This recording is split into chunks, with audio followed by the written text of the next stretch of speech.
everyone. Welcome back to English Alongway, where you grow in life and grow in English. I'm Elina. And I'm Marcus. And before we start, Elina, can I ask you something? Right now, we just started. Just one question. When was the last time you read a book? I read last night, actually. Of course you did. What is that supposed to mean?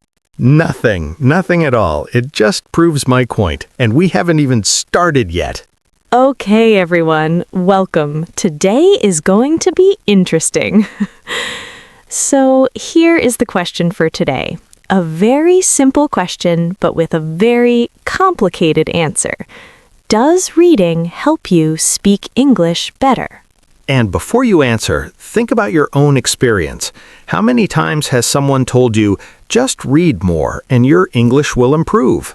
I'm guessing many times. Because it is true advice. Is it though? Because I know people who read a lot in English. They know beautiful words. They write very well. But when they open their mouth, nothing comes out. They freeze. That is not a reading problem. That is a confidence problem. Or maybe, just maybe, reading and speaking are two completely different skills and we've been confusing them for years. Okay, now we're getting somewhere. I thought you'd like that. Let me make my position clear from the beginning. I believe reading is one of the most powerful habits for any English learner. And yes, I believe it directly helps your speaking.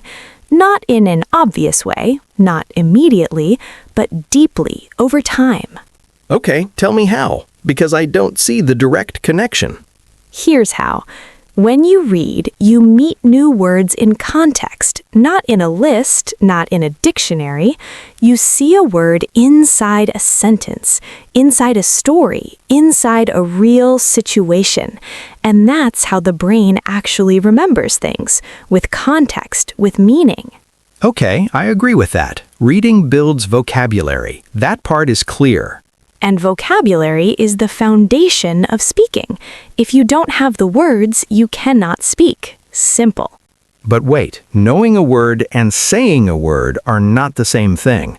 I can recognize 100 words when I read them, but in a real conversation, when someone asks me a question and I have 3 seconds to answer, I cannot search my brain like a dictionary. It has to come out automatically. And reading makes it automatic. The more you see a word, the more natural it becomes. That takes years, Elina. And in the meantime, learners need to speak now, not in 5 years. So your solution is just start speaking and figure it out? My solution is practice the thing you want to get better at. You want to get better at speaking? Speak. You want to get better at reading? Read. They're different muscles. They are connected muscles. Are they? Prove it. I will. Give me a moment. Okay, here is my proof.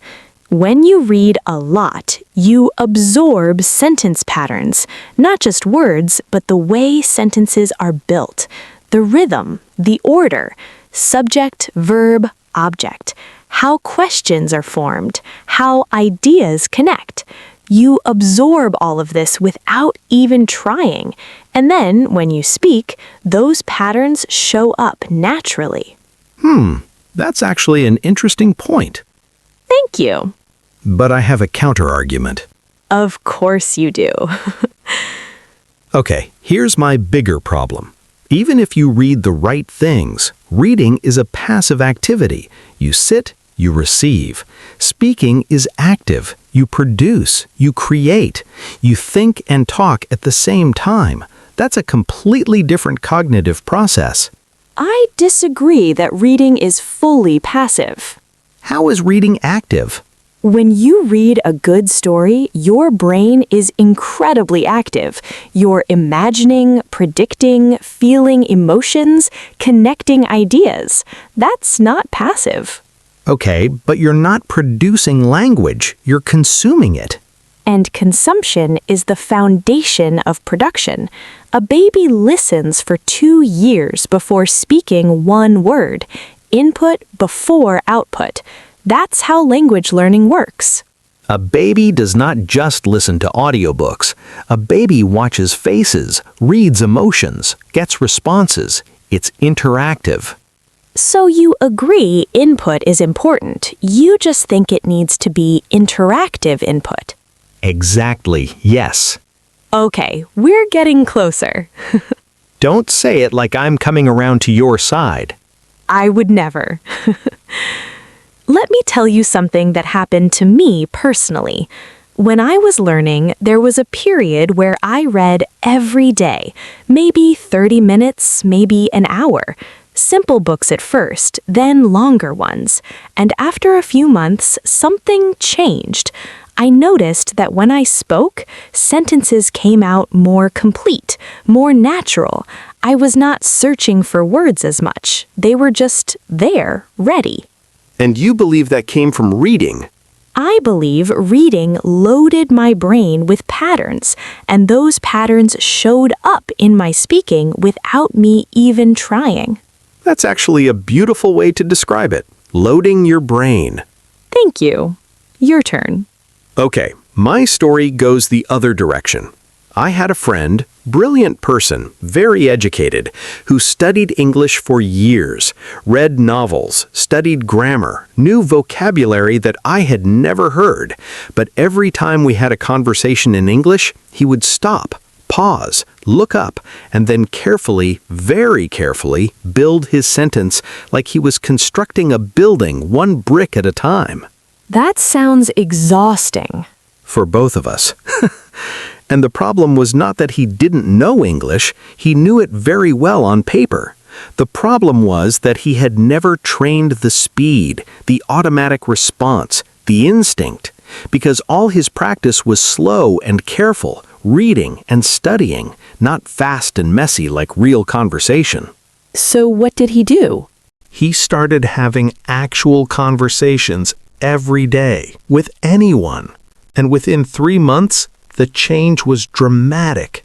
He was still not perfect, but he was fast. He was real. He was in the conversation, not watching himself from the outside. And I would argue all that reading he did before gave him the material. The conversations just unlocked it. Okay. That is actually a fair way to see it. I knew you'd come around eventually. I haven't come around. I'm just being fair. There's a difference. Okay, I want to introduce a new idea here, because I think the real question is not, does reading help speaking? Yes or no. The real question is, how does reading help speaking? And what kind of reading and when? That's 3 questions. I know, I'm ambitious. But think about it this way. Reading builds your inner library. Every book you read, every article, every story, it adds words, phrases, structures, ideas to your library. And when you speak, you borrow from that library. Okay, I like that image. The problem is, borrowing takes practice too. You need to practice the borrowing part. That's the speaking practice. You need both, a large library and the habit of borrowing quickly. So, reading gives you the content. Speaking practice gives you the speed and confidence. Exactly. One without the other is incomplete. Okay, now I think we actually agree on something real. Finally. Don't celebrate yet. I still think most learners spend too much time reading and not enough time speaking. The balance is off. And I think most learners try to speak before they have enough material inside. The library is empty, so they panic. So we both agree the balance is wrong, just from different directions. Yes, and maybe that's the most honest answer. It's not reading versus speaking. It's reading and speaking in the right balance at the right time. And the right type of reading, not just any reading. Correct. Read things that sound like real people talking, thinking, feeling. And then close the book, open your mouth, make mistakes, get faster, get real. That's actually good advice. I have my moments. Okay, listeners, time to think. We have 3 questions for you today. Take your time with each one. First question, do you read in English regularly? And when you speak, do you feel a difference? More words available or still the same struggle? Second question, think about the last time you learned a new English word from reading.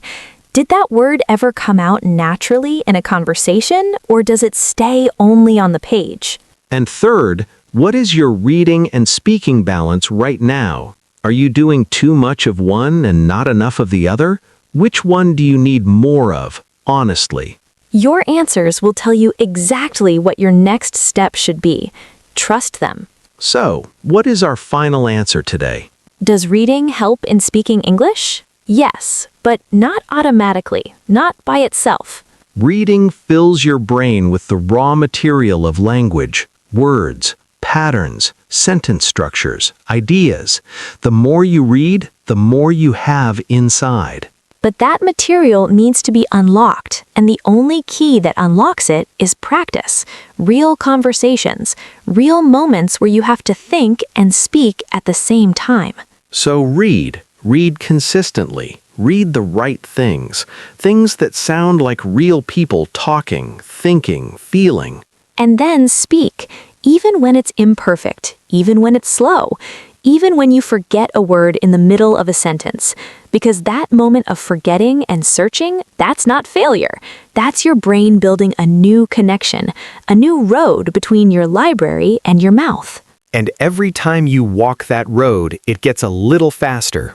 A little more natural. A little more you. That's a good line. Thank you. I read it somewhere. Of course you did.